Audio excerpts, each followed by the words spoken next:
Saya buka.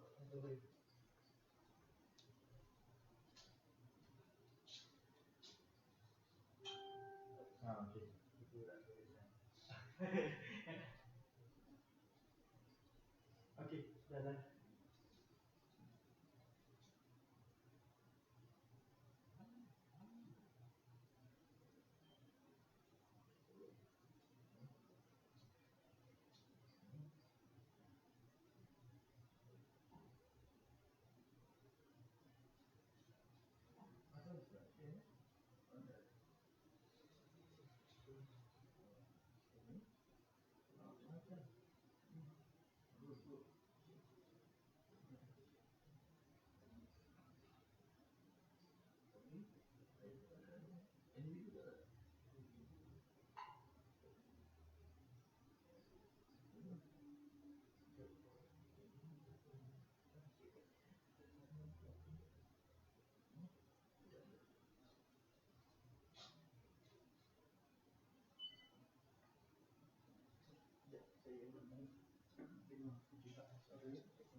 Bismillahirrahmanirrahim.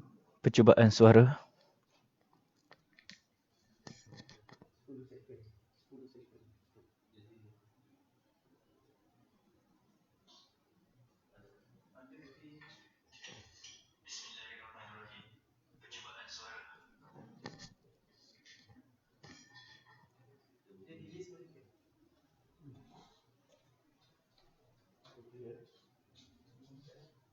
Kita tunggu gambar dia Ustaz. Okey, sini dia. Yang lain sudah okey. Dah ada dah. Azhar dah pergi. Dia dah pergi. Belum. Pakcik dah. Ada. Gua dia keping ke?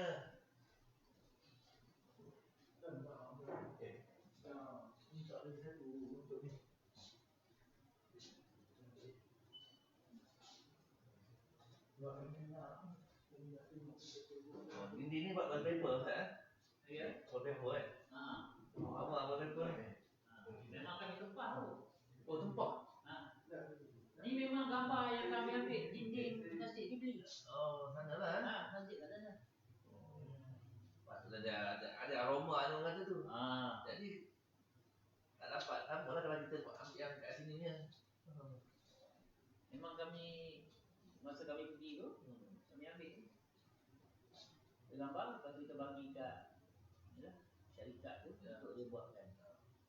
Memang macam tu, cuma tinggi. Ini maknanya scooping tu kan ni? Ini kita diambil sikit je. Ya, dah tu kita dah sikit dah. Dah, boleh dah? Gambar kan?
Dia di sini. Inilah. Ya. Kamera dia kat mana ni? Kamera tengah. Empat ni. Saya tengok sini lah. Ya. Betul. Tepi ni kan? Betul. Okey, boleh lihat. Itulah. Taklah nampak macam sama.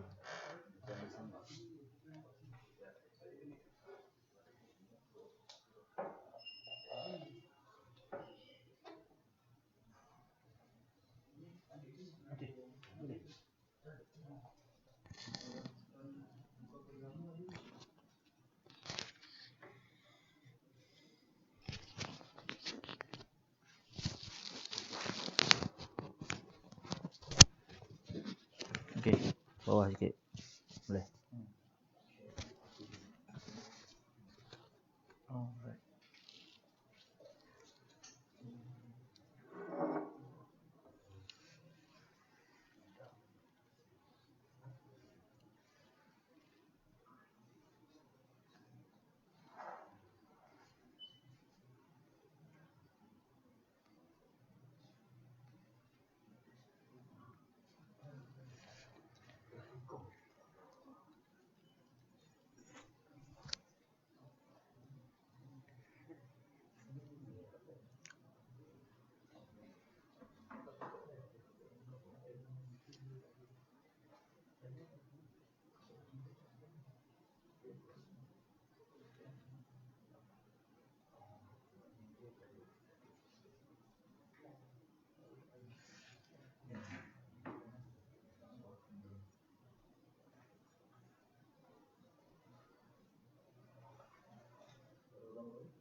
Ustaz dah habis kita.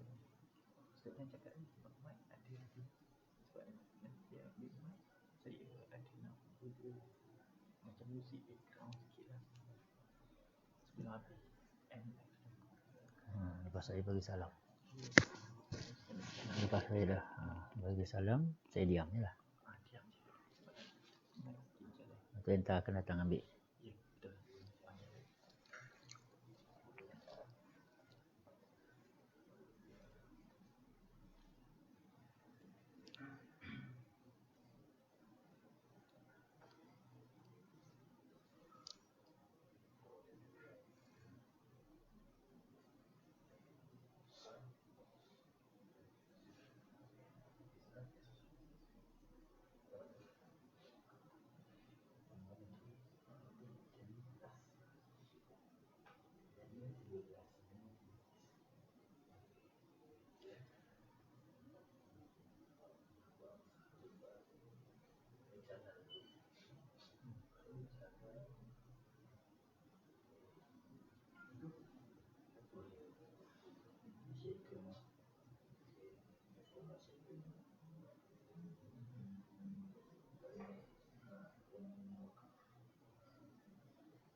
Baik.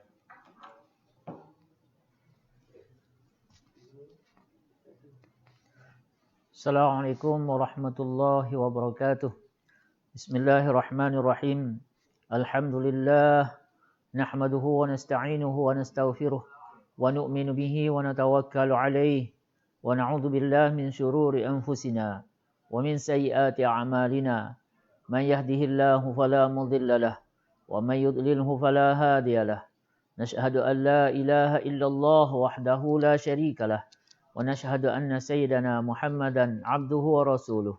Wa Allahumma salli ala sayyidina Muhammadin wa ala alihi wa sahbihi ajma'in. Amma ba'd.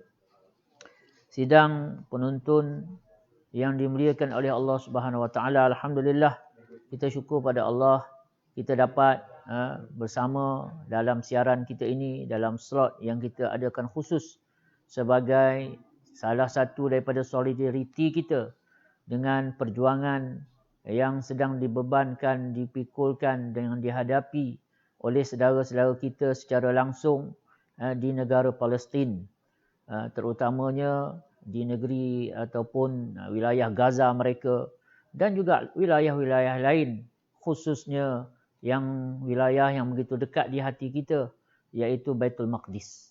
Kerana apa?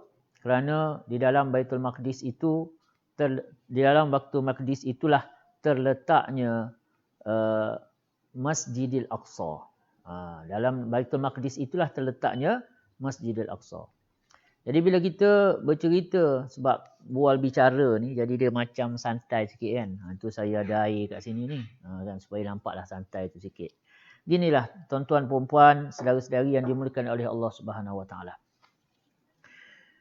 Jika kita nak bercerita tentang negara, sebenarnya negara Palestin ni macam kita kata negara lain lah. Satu negara yang bukan negara kita. Satu negara tempatnya jauh daripada kita. Berada di tempat yang lain, berjauhan, ribu-ribu kilometer. Dan orangnya pun bahasanya lain, bangsanya lain. Tetapi kenapa yang kita begitu prihatin berkenaan dengan Palestin? Secara umumnya lah. Kerana ada satu perkara penting. Di Palestin itu ada satu perkara penting. Sebenarnya kita sudah tentu sebagai seorang Muslim, kita bukan hanya bercerita tentang kemanusiaan di Palestin itu. Sebab kalau kita nak bercerita kemanusiaan, kalaulah kemanusiaan itu yang kita perkatakan, di Kashmir juga ada isunya. Bahkan di Rakhine, yang ni saudara-saudara daripada kawan-kawan ni, saudara-saudara kita orang Rohingya, kita tahu kisah dia. Ada isunya, ada masalahnya, tribulasinya, mihnahnya yang sedang dihadapi di sana. Bahkan di mana-mana tempat, banyak lagi tempat-tempat lain. Isunya memang kita kena prihatin dan sememangnya dalam perhatian kita, dalam kecanaan kita, dan kita akan bantu insya-Allah setakat mana yang kita mampu, kita akan berusaha. Tapi tuan-tuan, perempuan, saudara-saudari sekalian, apa yang kita kena faham juga, kenapa Palestin ini agak istimewa? Kerana masalah dia bukan masalah hubungan tanah, bukan masalah sekadar hubungan sesama Islam. Sebab kalau kita nak cerita tentang sesama Islam, bukan Palestin saja, umat Islam. Bahkan di tempat-tempat lain, bahkan contoh dulu Bosnia. Kenapa kita huru-hara kita, bersungguh-sungguh kita nak menolong mereka? Kerana sudah tentu kan mereka juga Muslim, satu akidah, satu agama dengan kita, satu pegangan dengan kita. Tetapi Palestin ini dia ada sikit keistimewaan. Kerana apa? Kerana di situ adanya Baitul Maqdis. Dan di situ adanya Masjidil Aqsa. Baik. Jadi sebelum kita pergi lebih lanjut lagi tentang hubungan kita, tentang perjuangan lah, kalau kita nak sebut sebagai perjuangan kita, keprihatinan kita kepada Palestin ini. Kita kena faham, Palestin tu kita kata sebuah negara. Macam Malaysia lah kita kata. Dan di dalam Palestin tu ada wilayah-wilayahnya. Ada negeri-negeri lah. Mungkin lebih mudah kita faham macam tu. Contoh Gaza. Gaza itu hanya salah satu daripada wilayah di dalam Palestin. Di sana juga ada Hebron, ada Jericho, adanya Baitul Maqdis atau dalam bahasa baratnya mereka lebih suka memanggil Jerusalem. Itu kawasan mereka sendiri. Mana ada satu wilayah yang tersendiri yang mana membentuk sebuah negara yang dikatakan Palestin. Dari segi isu undang-undang dan sebagainya itu tak apalah. Isu undang-undang antarabangsa kita mudah, kita orang kita ni, kita terus letak Palestin sebagai sebuah negara yang diduduki oleh saudara-saudara kita yang sebahagian majoritinya adalah orang Islam. Jadi sebenarnya dalam Palestin pun macam kita kat Malaysia ada macam-macam agama pun kat situ. Bukan, walaupun mereka bercakap bahasa Arab semua, tapi agama macam-macam. Dan bahkan sebelum Israel datang pun memang dah ada keturunan Yahudi kat situ. Itu cerita lain. Tapi yang kita nak kena faham sekarang ni, kenapa Palestin ni istimewa? Kalau kita setakat nak bercerita tentang akidah, kita nak bercerita tentang kerana kita ada ikatan agama, ikatan pegangan, keyakinan, sudah tentu. Ingat, orang Kashmir bukan satu akidah dengan kita ke? Tak kan? Kita pun tahu. Isunya masih ada kat sana. Uyghur, kita tahu di China. Macam mana keadaan mereka. Bahkan banyak lagi tempat-tempat lain yang ada isu-isu yang tertentu. Sekali lagi saya ulang. Kenapa kita beri perhatian kepada Palestin? Kenapa kita begitu beri perhatian kepada Palestin? Kerana Palestin ini, di dalam Palestin ada satu wilayah nama dia Baitul Maqdis. Dalam Baitul Maqdis ni ada yang dia panggil sebagai Baitul Maqdis lama, Old Jerusalem, ataupun Baitul Maqdis Al-Qadim, yang lama, kan? Dan di dalam Baitul Maqdis lama inilah, Qudsu Al-Qadim inilah adanya Masjidil Aqsa. Jadi kita kena faham dulu yang tu. Hari ni saya tengok daripada pergaulan, daripada kita bersembang dan sebagainya, saya tengok orang kita ni, sebab ialah mungkin sebab kita ni jarang pergi ke sana, tak terdedah. Jadi kita kadang-kadang sebut Gaza, kita ingatkan Masjid Al-Aqsa tu duduk kat Gaza pun ada. Setengah yang jumpa saya tanya, Ustaz, apa beza sebenarnya ni? Baitul Maqdis, Gaza, Palestin, Masjid Al-Aqsa ni apa cerita sebenarnya? Yang ni pun basic lah yang kita kena faham, kan? Bahawasanya yang Al-Quds itu samalah juga perkataan dia dengan Baitul Maqdis, sama dengan perkataan Jerusalem. Manakala Gaza salah satu wilayah. Dan jauhnya Gaza dengan Masjid Al-Aqsa ni bukan dekat. Dekat 80 kilometer. Bukanlah kata Masjid Al-Aqsa tu duduk dalam Gaza, pun tidak. Jauh, dan dia dipisahkan oleh negara Israel. Dia wilayah yang terpisah. Gaza dengan, walaupun sama-sama dalam Palestin, sebab kita tahu Israel telah menjajah Palestin, maka pembahagian wilayah itu terputus. Yang mana yang kata tebing barat tu, di dalam tebing barat ni, di sinilah adanya Jericho, adanya Baitul Maqdis, adanya yang kata Hebron, ataupun Al-Khalil, dalam istilah kita, orang Islam kita, Al-Khalil. Jadi di sini kita bagi nampak jelas di mana letak duduknya keadaan. Okey. Baik, dari segi hubungan tadi, kenapa penting? Semata-mata kerana isu dia sekarang, kita di dalam Palestin itu ada satu kawasan nama dia Baitul Maqdis. Baitul Maqdis ni dalam Al-Quranul Karim digelar dengan pelbagai sebutan. Antara yang Allah Ta'ala gunakan untuk describe tentang Baitul Maqdis ini ialah Allah Ta'ala gunakan perkataan Al-Ardul Muqaddasah. Tanah suci. Muqaddas ni maksudnya suci. Jadi Ardul Muqaddas, tanah suci. Nak bagi tahu juga bahawasanya Baitul Maqdis ataupun Baitul Maqdis ini sebenarnya ada kedudukan yang tersendiri.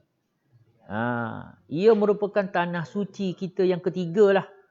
Kalau kita kata tanah haram Mekah, Al-Haram Al-Makki, kita ada tanah haram Madinah, dan kita ada sebenarnya tanah haram Baitul Maqdis.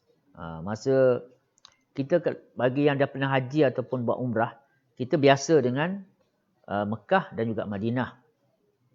Dan kita tahu, misalnya lah kata, kalau di Madinah lah, kalau kita kata di Madinah, katalah di Mekah dulu. Di Mekah katalah kita pergi shopping kat Aziziyah. Aziziyah ni jauh lah daripada pusat Kaabah ni, Masjidil Haram tu. Jadi bila nak masuk, nak solat, kita pun nak balik. Nak balik ke kawasan hotel kita yang berdekatan dengan Masjidil Haram kan. Kita akan naik teksi, kita akan jawab, dan kita akan bagi tahu mudah je. Al-Haram, ilal Haram, Al-Haram. Dia tahulah, maknanya kita nak balik ke Masjidil Haram. Okey. Begitu juga kalau kita lah pergi ke Madinah. Pergi Madinah, katalah kita pun nak makan apa kepala kambing ke apa, pergi ke Syariq Korban. Jauhlah daripada Masjid Nabawi. Bila kita naik teksi, nak patah balik ke Masjid Nabawi, ke hotel kita yang berada di sekitar Masjid Nabawi tu, kita selalunya orang kat sana di Madinah dia akan cakap mudah je. Al-Haram. Bila sebut Al-Haram tu, tak payah kita kata ilal Masjidin Nabawi. Tak payah. Sebut je Al-Haram. Al-Haram tu dia tahu dah. Maksud dia nak rujuk kepada Masjid Nabawi. Begitu juga saya pergi ke Baitul Maqdis. Bila kat sana, orang sana pun macam tu. Mereka akan rujuk. Bila kata, jom kita pergi ke Masjid Aqsa. Nak solat ke apa.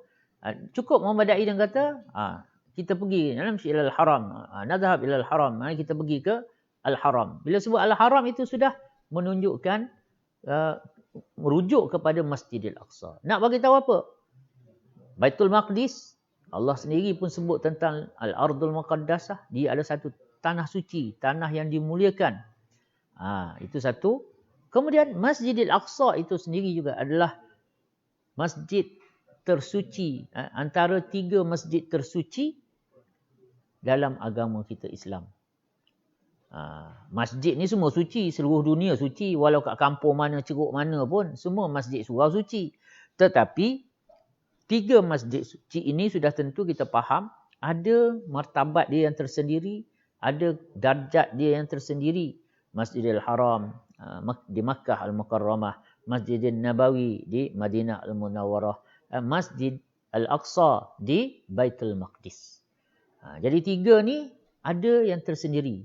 Sebab itu Nabi SAW dalam satu hadis yang sahih mengatakan, la tashuddur rihal, kamu tak perlulah bersusah payah sangat untuk nak pergi ke satu-satu masjid, melainkan kepada 3 masjid. Maknanya ada gesaan daripada Nabi SAW, seolah-olah Nabi nak kata, kalau kamu terpaksa bersusah payah pun, bersusah payahlah untuk kamu sampai kepada 3 masjid ni. Jadi Nabi sendiri pun sebut tentang 3 masjid.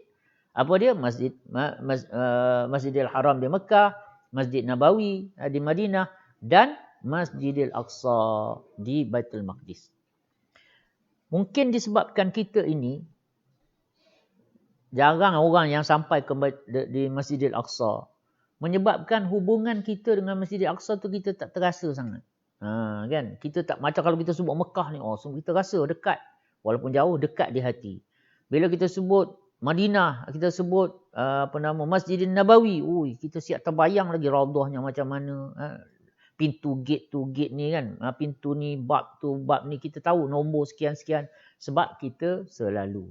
Tapi oleh kerana Baitul Maqdis dan juga Masjidil Aqsa, kita ni jarang daripada kita berkesempatan untuk berada di sana, maka menyebabkan hubungan kita itu begitu longgar. Padahal kita sambut Isra' Mi'raj tiap-tiap tahun. Cuba kita fikir.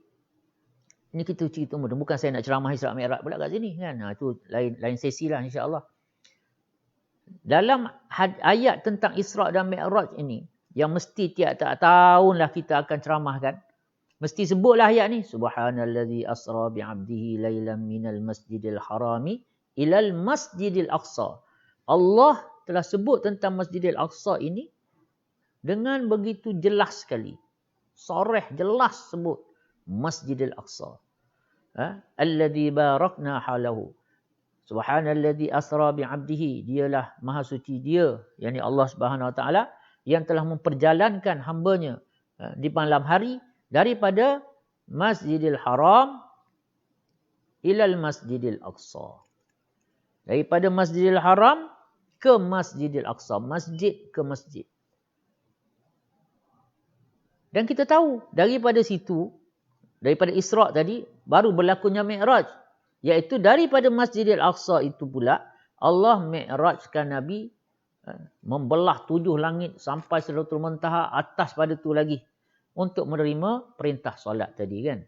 Jadi di sini, kalau kita fikir-fikirkan, kenapa tak boleh ke daripada Mekah? Terus je lah. pergi Sidratul Muntaha. Kan Mekah tu tanah suci. Tapi kenapa Allah singgahkan Nabi SAW di Masjidil Aqsa dulu? Di Baitul Maqdis ni dulu. Kenapa tidak daripada Mekah, daripada Masjidil Haram, terus naik ke langit? Tak. Tapi Allah Ta'ala singgahkan dulu. Bawa dulu. Isra' tu perjalanan sampai Masjidil Aqsa saja. Mi'raj tu yang daripada Masjidil Aqsa pula naik ke yang kata sampai belah 7 langit tu. Itu Mi'raj, Isra' dan Mi'raj. Jadi kita sebenarnya di sebalik dari segi pertama tentang mukjizat Nabi, kehebatan kawan itu kita faham. Tetapi sebenarnya juga di situ ada isyarat yang begitu jelas daripada Allah tentang apa hubungan kita dengan Masjidil Aqsa. Dan kalau kita tengok dalam hadis-hadis akhir zaman tentang perjuangan akhir zaman sebelum kiamat, bila datangnya Dajjal dan sebagainya, Imam Mahdi, Nabi Isa, maka kita akan nampak jelas peranan yang dikatakan sebagai Baitul Maqdis, yang dikatakan sebagai Masjidil Aqsa. Bermakna hubungan kita umat Islam ini, umat Nabi Muhammad sallallahu alaihi wasallam ini bukan sekadar hubungan akidah yang diwarisi daripada seluruh nabi-nabi yang dahulu, tetapi Baitul Maqdis, tetapi Masjidil Aqsa ini ada peranan yang tersendiri bila berkaitan dengan umat ini. Lebih-lebih lagi semakin kita menghampiri hujung-hujung akhir zaman kita ni. Jadi sebab itu, kenapa kita nak cakna sangat? Bukan masalah kerana dia tu orang Islam. Semua orang Islam. Kan? Tetapi kerana adanya satu tempat yang begitu mulia, ada kedudukan yang tersendiri, iaitu Baitul Maqdis dan juga Masjidil Aqsa itu sendiri. Jadi itu yang kena jelas. Itu yang kita kena jelas. Kan? Itu yang kita nak kena betul-betul faham. Apa kaitan kita bila kita bercerita tentang Palestin. Kenapa Palestin ini menjadi bermakna kepada kita melebihi dari perkara-perkara lain. Kerana apa? Kerana di situ adanya Baitul Maqdis, satu wilayah, satu tempat, kota yang telah dimuliakan oleh Allah Subhanahu Wa Taala. Sebab tu Allah Taala kata, "Alladzi barakna haulahu" dalam ayat pertama surah Isra' tu. Yang telah memperjalankan ini kepada Masjidil Aqsa, alladzi, yang kami barakna haulahu, kami berkati sekitarnya. Ada pelbagai tafsir kat sini. Kalau kita buka kitab-kitab tafsir, memang banyak tafsiran-tafsiran. Tetapi salah satu tafsirannya ialah alladzi barakna haulahu tu, iaitu yang sekitar Masjidil Aqsa, ialah merujuk kepada Baitul Maqdis itu sendiri. Ada yang kata seluruh Syam, ada yang kata Baitul Maqdis, tak apalah. Jadi nak bagi tahu yang confirm Baitul Maqdis ini adalah satu tempat yang ada keberkatan daripada Allah Subhanahu Wa Taala. Dan kalau kita tengok hadis-hadis, perjuangan kita ini, umat ini akhirnya akan kemuncaknya tertumpu ke sana. Dan perhitungan terakhirnya akan berlaku di sana. Betul-betul lah. Kadang kita fikir kan, Allah cerita dalam Quran, kaum Samud kena binasa, habis semua. Fir'aun binasa, Namrud binasa, itu binasa, ini Ad binasa.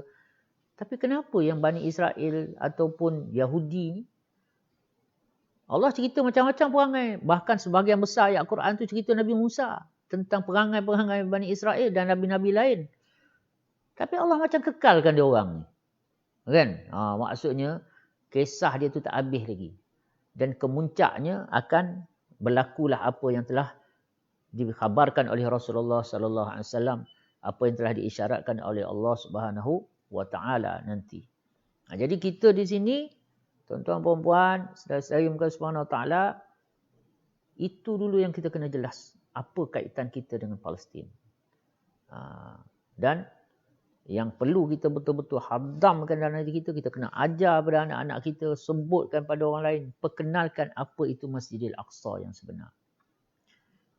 Ini kadang-kadang kalau orang tanya Masjidil Aqsa ni duduk mana pun tak ada jawab ni. Kalau orang kata, Masjid Nabawi ni duduk kat Riyadh. Semua kita tahu. Semua pakat marah. Apa engkau ni? Kan? Semua kita akan bantah. Tapi hari ni, saya jumpa orang-orang kadang-kadang tu yang bagi kita intelektual dia tu kira tinggi jugalah. Orang terpandang juga. Tapi rupanya, kat mana Masjidil Aqsa? Ada yang kata, ingatkan Masjidil Aqsa lama ni ada kat Gaza. Pula. Ke situ pula pergi dia. Jauh tu. Kalau 80 kilo ni, berapa tu? Kalau katalah daripada KL. Sampai ke mana dah tu 80 kilo kan? Itu jarak dia. Masjid Al-Aqsa ini, dia berada di Baitul Maqdis. Baitul Maqdis salah satu wilayah dalam negara Palestin. Sekarang ini, buat masa sekarang, yang dijajah oleh Zionis Israel. Zionis Israel. Kita pun nak kutuk-kutuk Israel tu, ialah hati-hati juga sebab Israel ni sebenarnya nama Nabi Yaqub. Kan, nama Nabi Yaqub. Jadi kalau kita laknat Israel, anak Israel, bahaya juga tu. Tapi kita kena niatkan negara tu lah, negara Israel tu lah. Kita faham lah kan. Okey, baik. Tuan-tuan, perempuan, selesaikan Subhanahu Wa Ta'ala. Jadi, bila kita faham asas sebenar, apa ikatan kita, hubungan kita dengan yang dikatakan Palestin. Mana kita faham sekarang ni. Perjuangan kita yang utama, yang ultimate lah, yang sebenarnya adalah kita nak bebaskan Masjidil Aqsa. Nak bebaskan tanah suci kita yang ketiga, iaitu Baitul Maqdis. Masjidil Aqsa adalah salah satu daripada 3 masjid tersuci. Masjidil Haram, Masjid Nabawi, Masjidil Aqsa. Ini kena wirid hari-hari. Kena bagi faham. Ni kalau orang surau masjid pun tak faham, apa lagilah yang orang yang jarang datang surau masjid. Kadang-kadang orang yang berjuang pun, yang semangat, yang bukan main semangat lagi, pun tak faham juga kadang-kadang. Jadi sebab itu, kita sangat, macam kami di Yayasan Masjid Aqsa mengambil pendekatan, sangat-sangat sedang berusaha untuk memperkenalkan apa itu Masjidil Aqsa yang sebenar. Sebab kita kena ingat, ujung cerita dia, ikatan simpulan kita dengan Palestin inilah kerana Masjidil Aqsa. Masjidil Aqsa tu. Jadi kita kena kenal betul-betul. Ni ada orang ni, kalau tanya, ni gambar yang kat belakang saya ni kan, ni Masjidil Aqsa ke? Ada orang kata bukan ni Ustaz, ni bukan Masjidil Aqsa. Ini kubah emas ni, Masjid Sakhrah ni.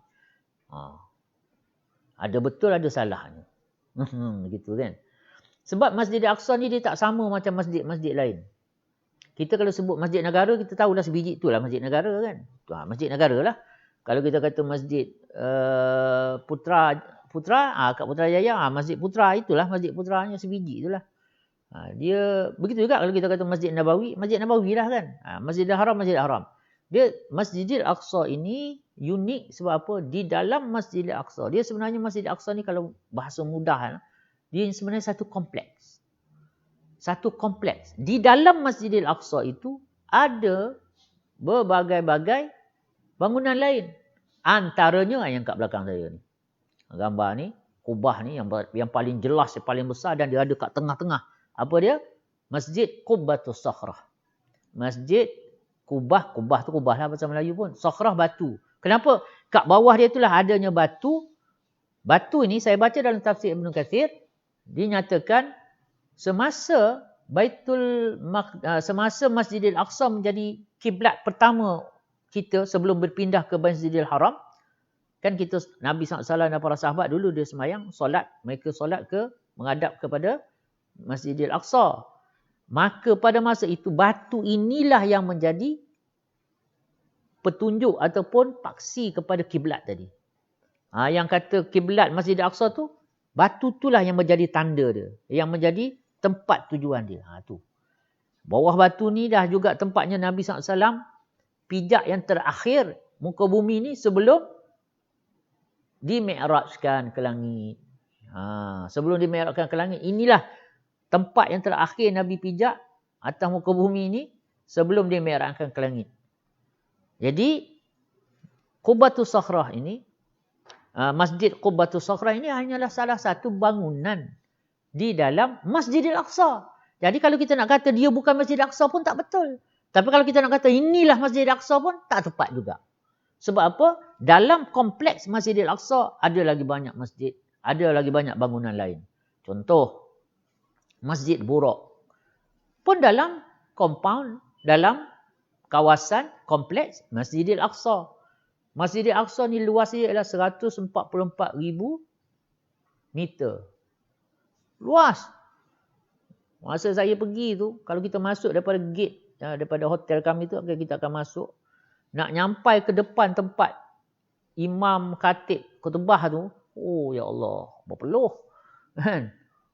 Memang besar, luas kawasan dia. Okey, dia 4 segi tu. Dalam tu ada tengah-tengah yang paling besar sekali kubah, yang paling cemerlang, nampak dari jauh pun boleh nampak, ialah yang dikatakan sebagai Masjid Qubbatus Sakhrah. Kemudian menuju ke arah kiblat daripada Masjid Qubbatus Sakhrah itu adanya Masjid Qibli. Ni ada orang kata ini sebenarnya Masjid Al-Aqsa, Masjid Qibli ni. Itulah saya kata jawapannya tu betul pun ya, salah pun ya. Sebab Masjid Qibli itu hanya salah satu juga daripada masjid-masjid, tempat-tempat, bangunan-bangunan yang ada dalam kompleks Masjidil Aqsa. Saya ingat kita pergi tu, masa tu 10 Ramadan akhir. Kami sembahyang tarawih ni bawah pokok. Bawah pokok je, kat luar. Kan? Kami sembahyang tarawih kami kat luar, penuh ramai kat luar tu. Tak ada bumbung. Kan? Sebab apa? Masjidil Aqsa itu semua Masjidil Aqsa. Yang mana yang Nabi SAW bagi tahu, siapa yang solat di Masjidil Aqsa, maka dia akan dapat ganjaran 500 kali ganda. Nak banding dengan masjid lain. Jadi maksudnya, seluruh kawasan, bawah pokok ke, atas rumput ke, atas batu ke, atas mana, semuanya itu adalah layak mendapat ganjaran yang kata 500 kali ganda. Itu Masjidil Aqsa. Jadi kita kena bagi jelas, bagi nampak, bagi faham tentang perkara ni. Ada rezeki, nanti boleh ke sana. Tengok dalam tu, adanya kat situ Masjid Burak, ada Masjid Qibli, ada Masjid Marwani, ada kat situ juga sekarang ni yang baru buka, yang kontroversi baru ni, Musalla Babur Rahmah. Di sana juga adanya Masjid Qubbatus Sakhrah. Jadi ini semua adalah bangunan-bangunan, tempat-tempat yang berada di dalam kompleks Masjidil Aqsa. Jadi ini semua adalah Masjidil Aqsa. Itu unik dia Masjidil Aqsa. Jadi di sini kita dah jelas apa hubungan dan apa itu sebenarnya Masjidil Aqsa.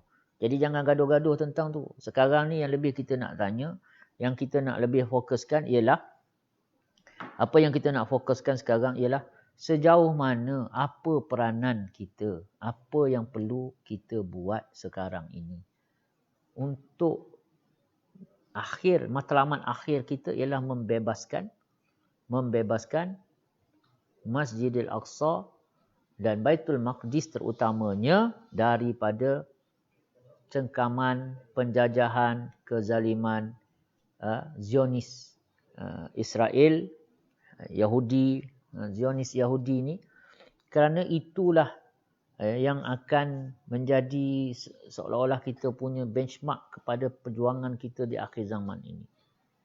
Kan? Jadi kita kena ada tanggungjawab kita masing-masing. Yang dari segi kemanusiaan, dari segi kita nak bantu saudara-saudara kita di Gaza yang terkepung, yang terpenjara, yang dikatakan sebagai penjara paling besar dunia lah. Sebab apa mereka ni terkepung. Mereka ni telah diberikan sekatan, menyebabkan seolah-olah wilayah mereka ni jadi satu penjara daripada mereka. Macam kita lah kan, kena PKP ni kan. Orang Kelantan tak boleh keluar Kelantan, orang Terengganu kena duduk dalam Terengganu je, orang Putrajaya tak boleh. Seolah-olahnya macam tu. Ketat sangat, tak boleh, tak bebas.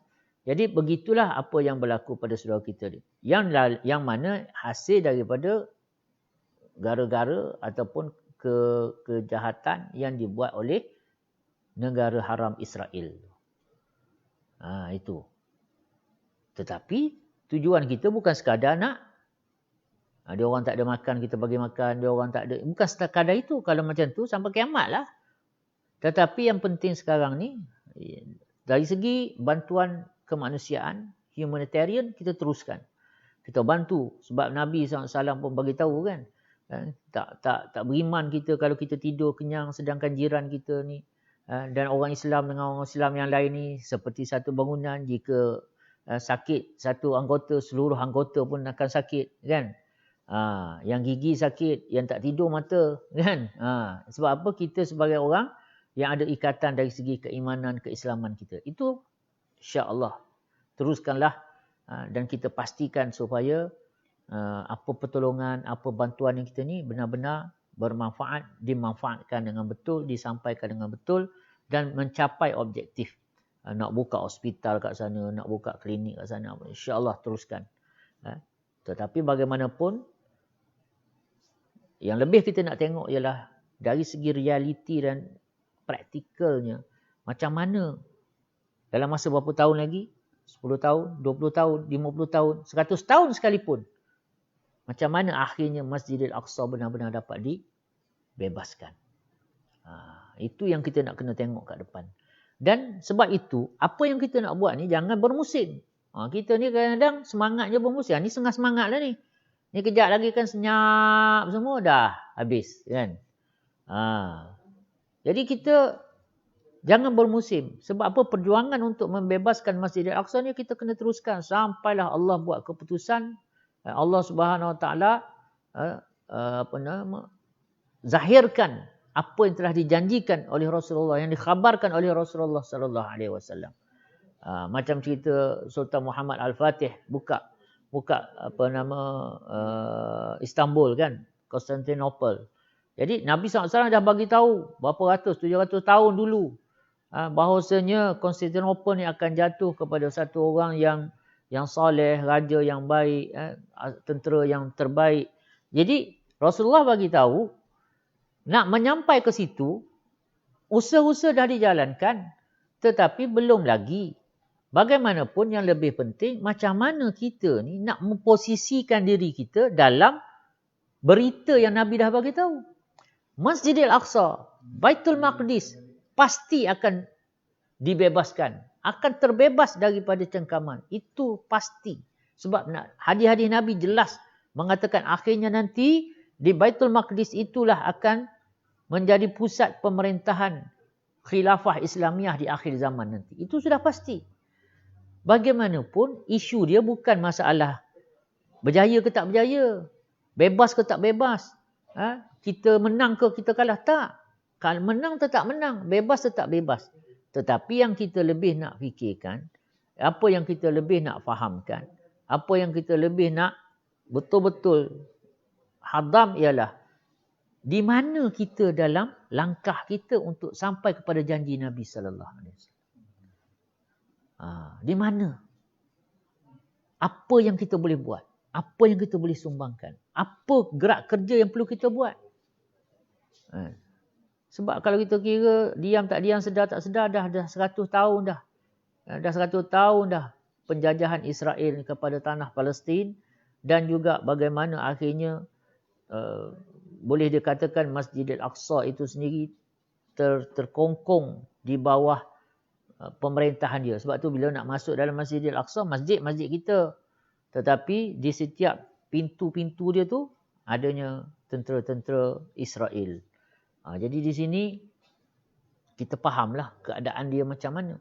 Jadi sebab itu yang kita kena lebih fikirkan, macam mana aku ni nak letakkan supaya aku ada peranan, ada tempat, posisinya dalam kita nak mencapai apa yang telah dijanjikan oleh Rasulullah SAW ataupun yang telah dikhabarkan oleh Rasulullah.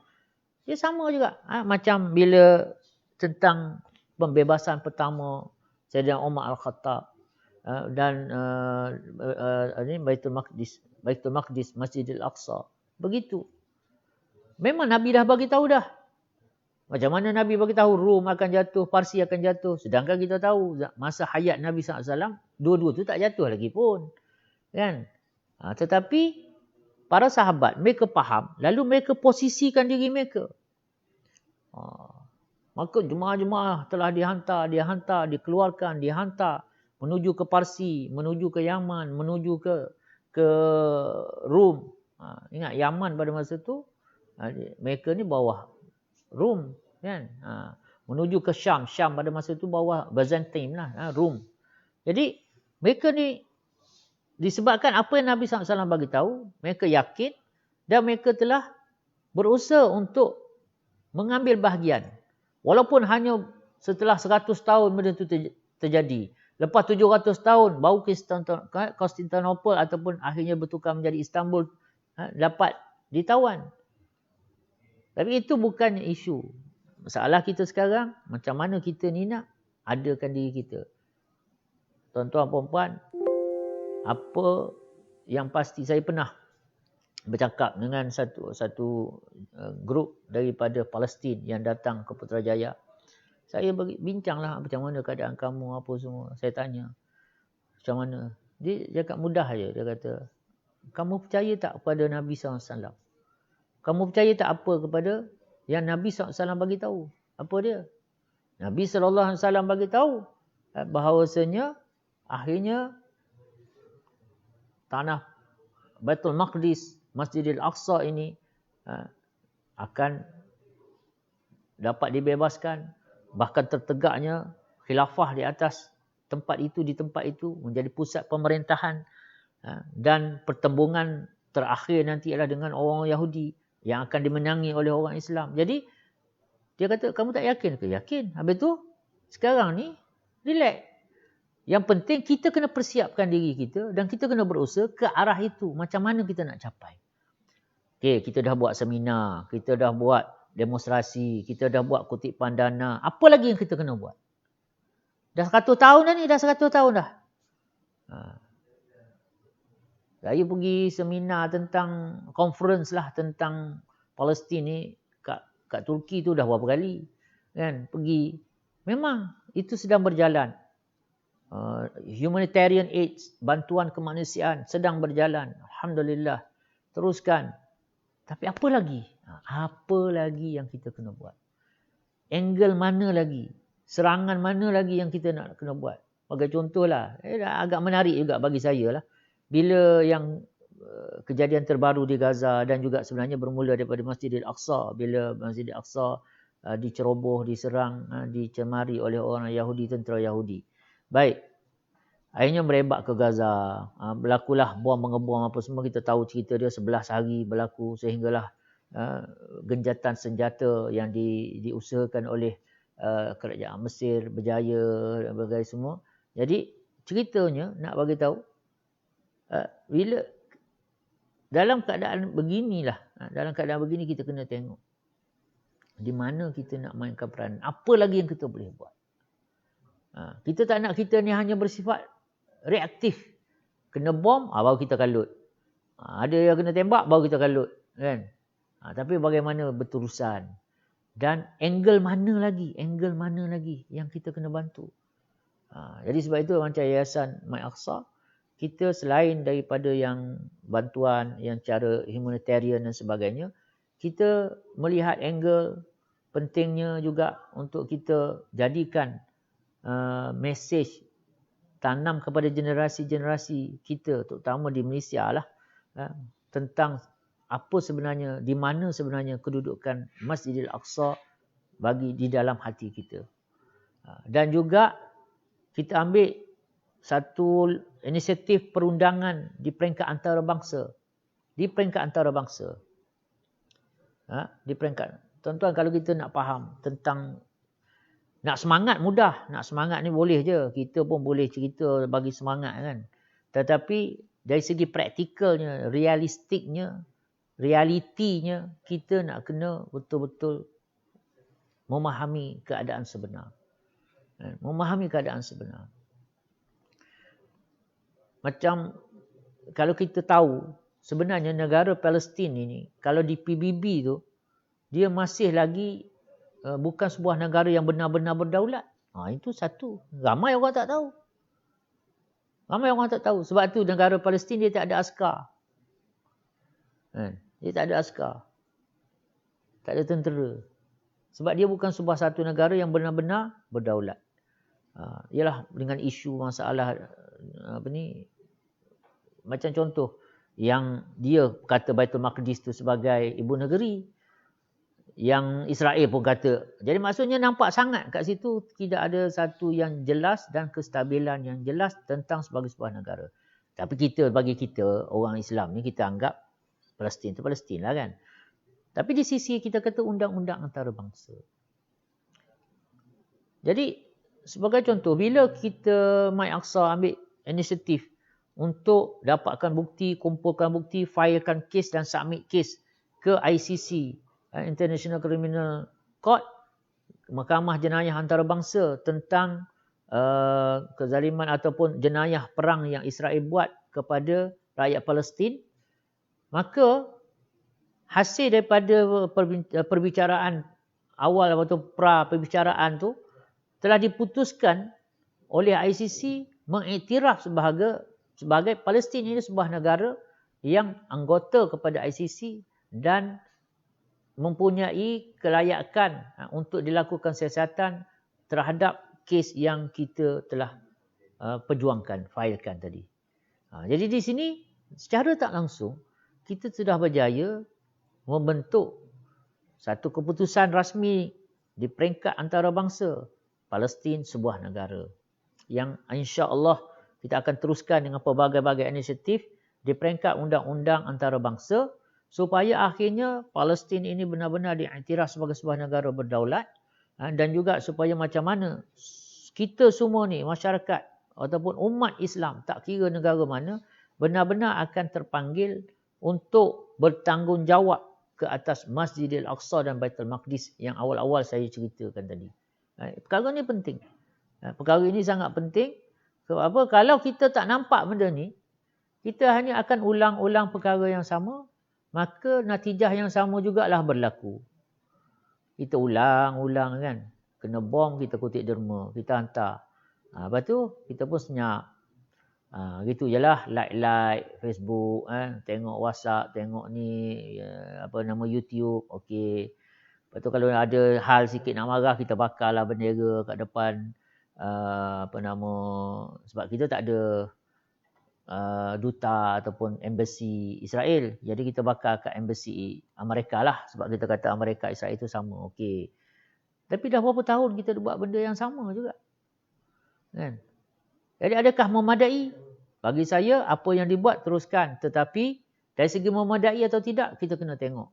Jadi kita kena tengok macam mana pesanan Nabi Yaqub ataupun Israel ni, Nabi Yaqub yang digelar sebagai Israel, kepada anak-anak dia. Semasa dia nak hantar anak-anak dia masuk kota Mesir, yang pada masa tu untuk menghadap Nabi Yusuf yang menjadi menteri di Mesir pada masa itu. Apa yang Nabi Yaqub bagi tahu? Ya bunai, wahai anak-anak aku, kamu masuklah ke dalam kota Mesir ini, dalam kota tu, masjid di Mesir ini, apa dia? Min abwabin mutafarriqah. Di dalam melalui pintu-pintu yang berlainan. Jangan masuk satu pintu je. Masuk banyak pintu. Jadi kita hari ini kita perlu meneroka secara praktikal, secara realistik, apa lagi pintu-pintu yang kita boleh masuk. Dan salah satu yang kami telah buat keputusan dan kami sedang jalankan ialah pertama dari segi pendidikan, yang keduanya dari segi undang-undang antarabangsa. Itu yang telah kami usahakan. Cuma dalam isu yang terbaru ni, yang dalam keadaan yang mendesak, kami telah lancarkan tabung Aqsaku ataupun My Aqsa Fund.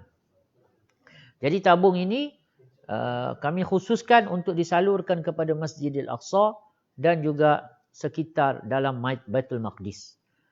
Kami akan hari ni kalau kita tanya, nak bagi kepada Masjidil Aqsa ni, kita nak bagi kat siapa sebenarnya? Ni nak tolong dah ni, nak tolong ni. Ni orang Taman Putra ni semua nak tolong dah ni. Sekarang ni kalau kata nak sumbang kepada Masjidil Aqsa, melalui siapa? Nak bagi pada siapa? Ini pun kadang orang tak nampak, orang tak faham. Contoh dia ginilah. Katalah contoh banjir besar 2014 hari tu. Kita pun buatlah kutipan. Sebab masa tu Kelantan tu teruk, kita pun kata gini. Kita akan buat kutipan untuk kita beri kepada kerajaan Kelantan. Kan? Kita kata macam tu. Orang pun pakat demo. Alhamdulillah dapat 1 juta. Kita pun nak bagilah pada kerajaan Kelantan. Tapi instead of daripada kita bagi pada kerajaan Kelantan, kita bagi kepada NGO yang bergerak di Kelantan. Sama tak? Tak sama. Kalau kita kata nak bagi kepada kerajaan Kelantan, maka kita kena bagi kepada kerajaan, pada pihak yang betul-betul memerintah pada masa tu.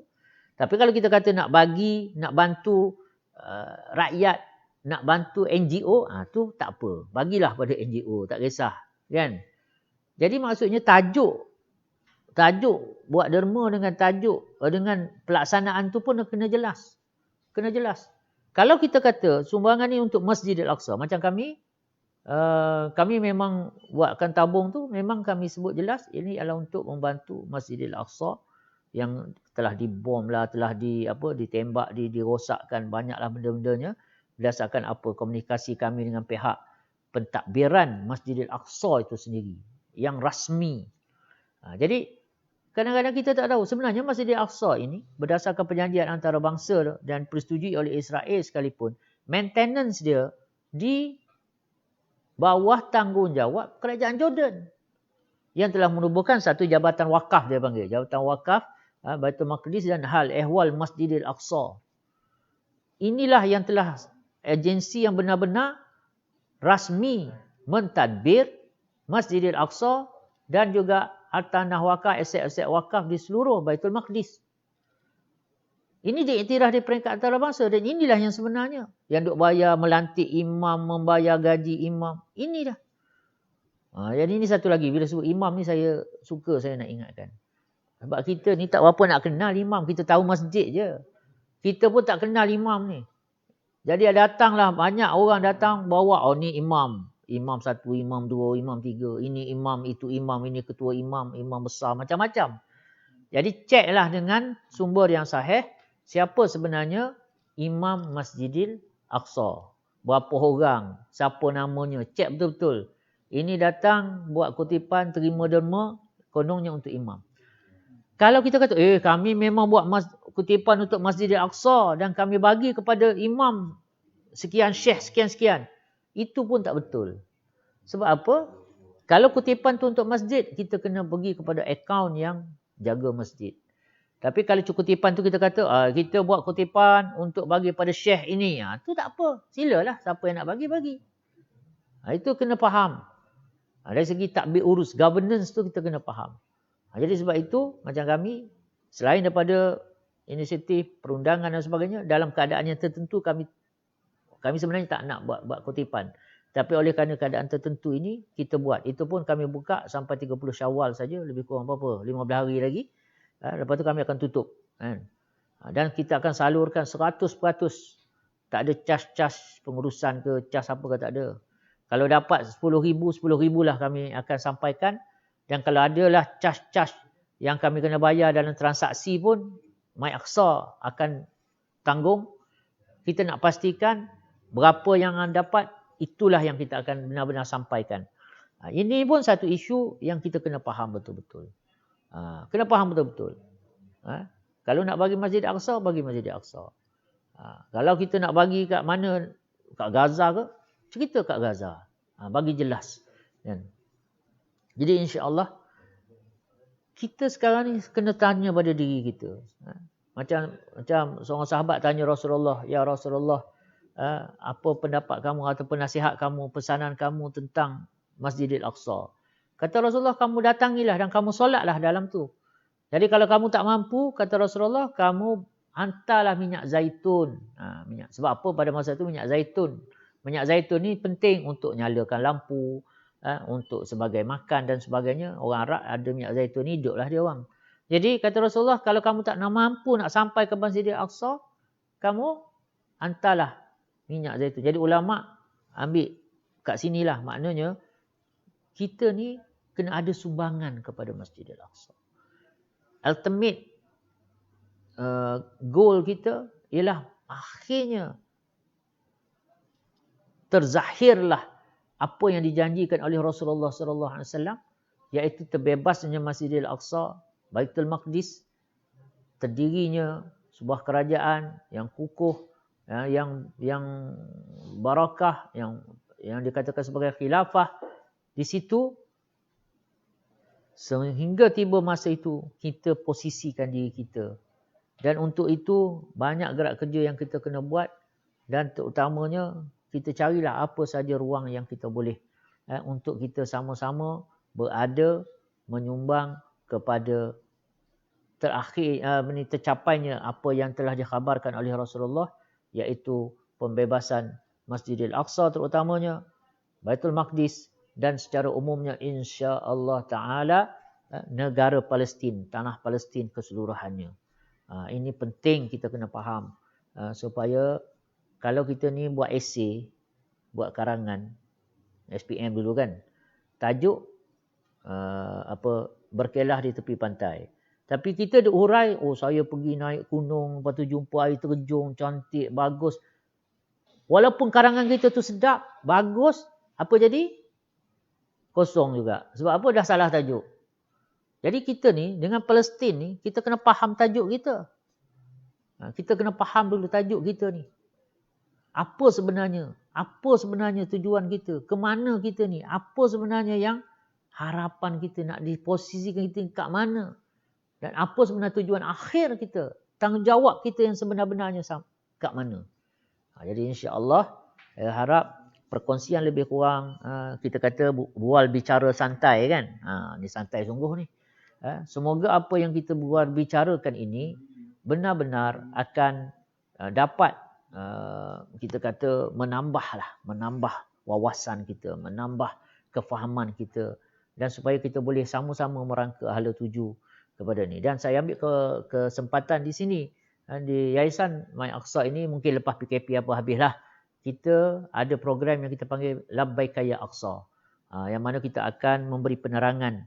Dah banyak dah orang yang datang, yang ni ada yang datang secara surau, ada yang datang bawa sekolah, ada yang datang tu ramai dah yang datang, yang mana kita akan beri penerangan dengan lebih terperinci tentang apa itu sebenarnya Masjidil Aqsa. Hari ni kalau orang tanya Masjidil Aqsa ni siapa yang buat sebenarnya? Sudah. Kan? Sebenarnya kalau ikut Ibnu Hajar Al-Haythami, Ibnu Hajar Al-Asqalani, bahawasanya yang buat Masjidil Aqsa, yang mula-mula bina Masjidil Aqsa bukannya mana-mana Nabi lain, melainkan Nabi Adam AS. Ke situ pergi dia. Jadi ini pun kita akan bincangkan dengan lebih jelas dalam program Labbaika Ya Aqsa itu. Jadi kita mengalu-alukanlah, nantilah bila dah habis PKP, SOP apa bagai ni, dijemputlah ramai-ramai untuk datang. Atau kalau jika perlukan, mungkin PKP tak boleh nak buat apa, masjid surau ke, taman perumahan ke apa ke, nak buat program secara online pun kita boleh bincangkan, kita boleh aturkan insya-Allah. Cuma kalau datang tempat kita, bila dah PKP dah tak ada tu, kita boleh buat, kita ada, dipanggil apa tu, yang pakai virtual tu kan, kita boleh nampak. Kita macam duduk dalam masjid dah. Macam kita masuk sampai ke Masjidil Aqsa dah. Kita ada alat dia tu. Itu lebih-lebihnya lagi lah insya-Allah. Jadi saya rasa saya nak conclude kat sini lah. Semoga perkongsian lebih kurang santai-santai kita ini ada manfaatnya untuk kita. Dan semoga ini mendeguhkan lagi kefahaman kita dan azam kita untuk sama-sama terus berjuang untuk mencapai matlamat akhir kita, membantu saudara-saudara kita di Palestin. Dan yang lebih penting, matlamat akhir yang tertinggi, iaitu macam mana kita ada saham dalam membebaskan Masjidil Aqsa dan Baitul Maqdis daripada cengkaman Yahudi. Dengan itu saya sudahi dengan kata-kata Sayyidina Abu Bakar As-Siddiq radhiyallahu taala anhu, fa in kana sawaban fa minallah, jika ada yang benar maka itu daripada Allah, wa in kana khata'an fa minni wa minasyaitan, jika ada salah dan silap maka itu kelemahan saya dan dorongan syaitan. Semoga Allah ampunkan saya.